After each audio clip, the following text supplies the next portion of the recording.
These are shade balls. They're being dumped into this water reservoir in Los Angeles. And contrary to what you may have heard, their main purpose is not to reduce evaporation. So what are they really for? To find out, I'm visiting the largest collection of these balls anywhere on Earth at LA Reservoir.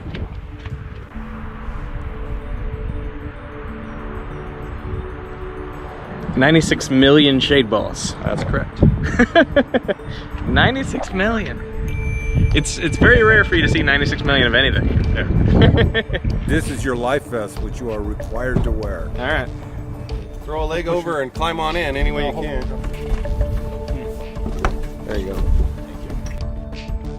Looking at this, I had so many questions. Like, why are they black? Are they safe to have in drinking water? How much do they cost? Do they actually reduce evaporation? And what is their real purpose? Is it hard to drive in shade balls? It is very hard. Why is that? These are actually partially filled with water.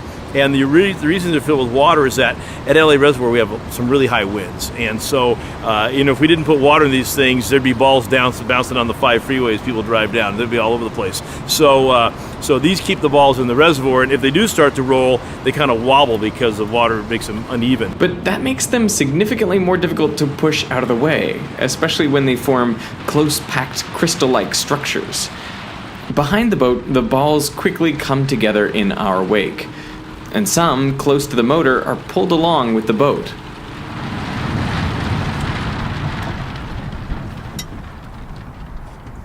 Wow.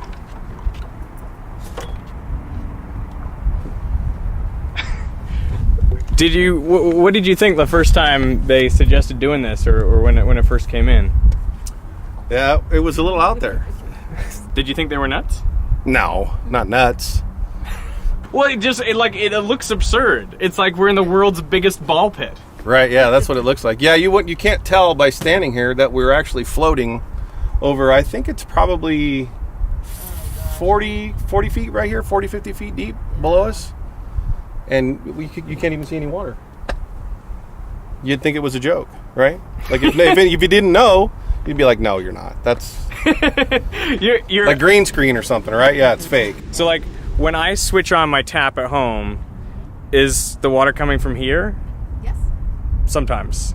Yes, or always? Most of the time. Yes. Most of the time the water's coming from here. Absolutely nuts. So why is LA Reservoir covered in shade balls?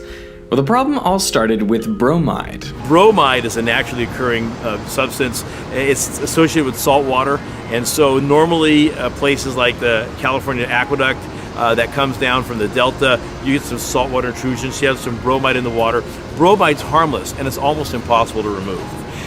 But when you disinfect the water with ozone, that bromide becomes bromate. And bromate's carcinogenic. And so around the year 2000, they wrote regulations regulating bromate. And the regulations basically said, if you have a treatment plant that uses ozone, then you have to watch your bromate formation and be careful not to form too much. So the only place we ever measured bromate was at our filter plant.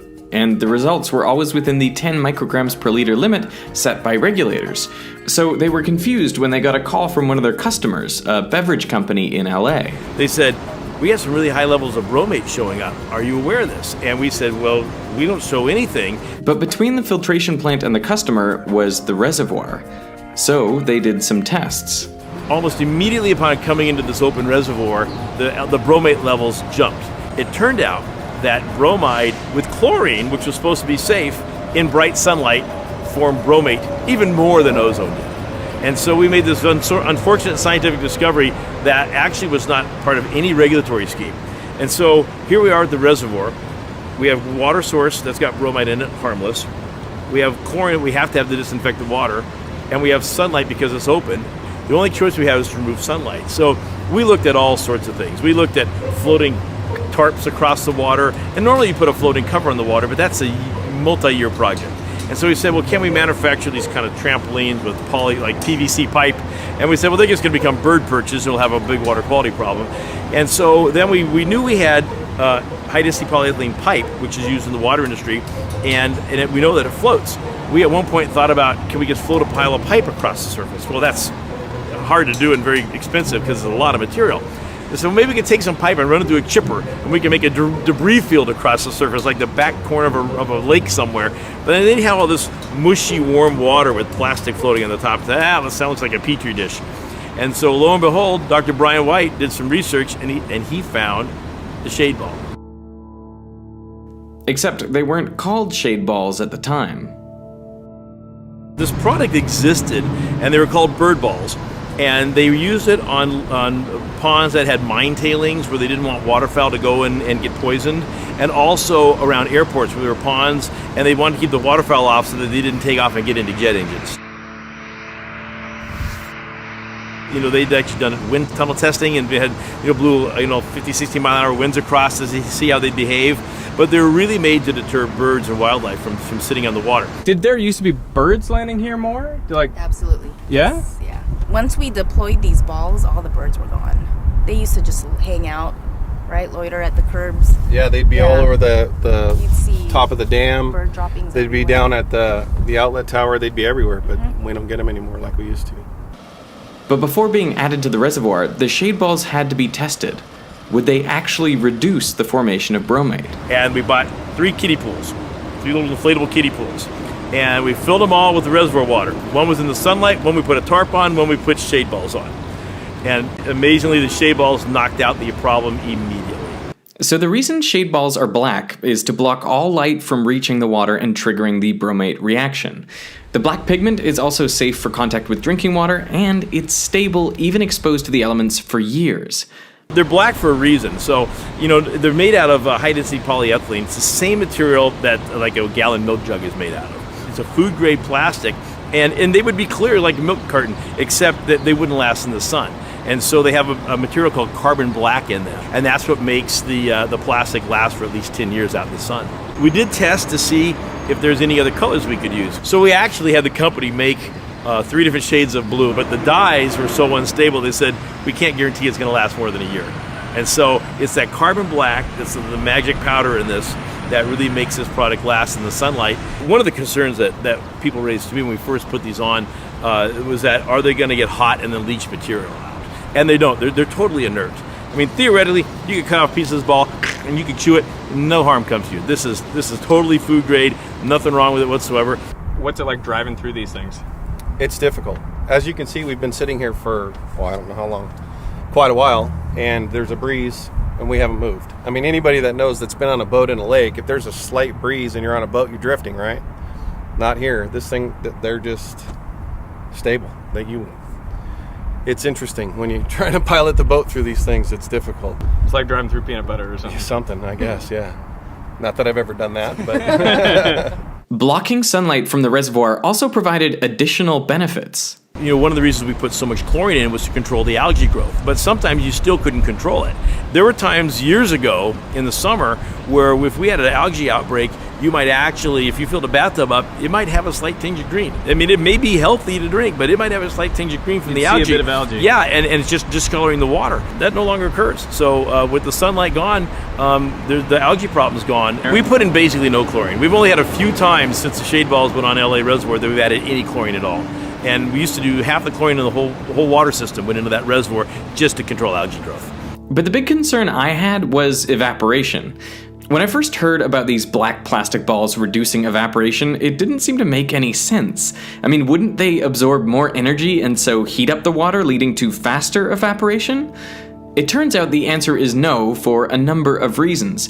In an open reservoir, there is more exposed surface area where water molecules can escape into the air. Plus, there is greater airflow over the water surface, continually removing the layer of moist air and replacing it with drier air, increasing evaporation.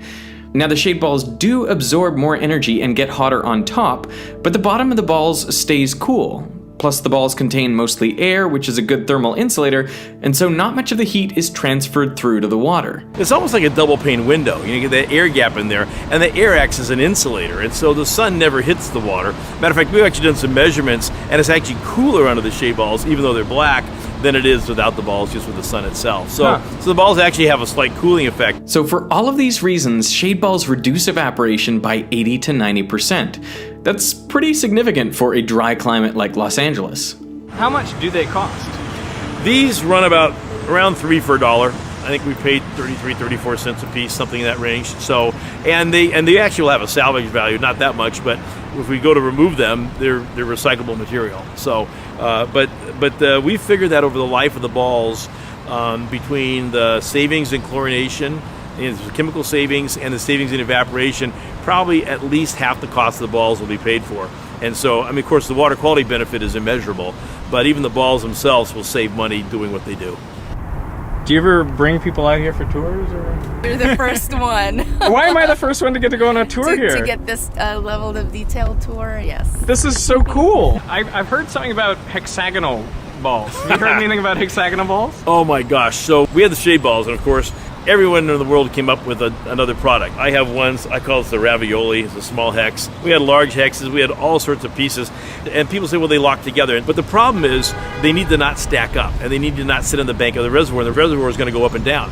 And so it was really the shape of the ball that makes them not perch on the side, because we need to make sure that these, when the water goes up and down, that they spread up, or they spread out completely to cover the water as best possible.